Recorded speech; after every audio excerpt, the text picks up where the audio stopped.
So, hello guys, good evening po sa lahat. So, for today's video is I'm gonna spread or raise an awareness about sa BPI scam call. So, why natawag na ko siya og BPI scam call? Kay naga-call sila guys sa mga possible prospect nila or whatever. Basta ka lang maka-scam sila.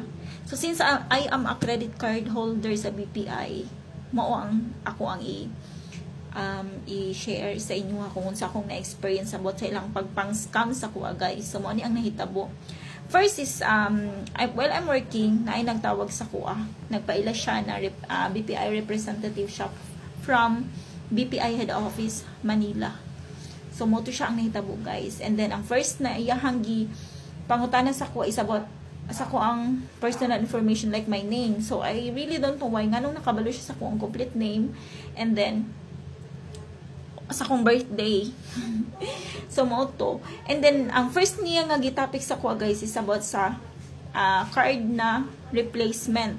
Kasi nag-inform na daw si BPI na kailangan na daw i-change ang ako card. Which is, ang ako card is dili pa mag-expire this year, next year, or siguro mga 2 years pa before siya kailangan siya mag-renew. And then, ano ko siya, sir, dili pa na ko ipa-change akong card, kay dili pa man siya, dili pa na ko ipa-replace akong card, kay dili pa man siya expire. Tapos, siya sa kuan na, no ma'am, kailangan na siya i-change. So, since i-change naman ang imong replacement card, ma'am, ang imuhang points din is dili na siya ma-transfer sa imuhang new na card. Akong ginan nga weird, ganun dili man ma-transfer na as is lang man, bisan pag mag-change ko or whatever og card, ang points is as is lang. Ang siya dili ma'am, dili na daw siya inguna na. So, muna ang iyang gina-insist sa kuha.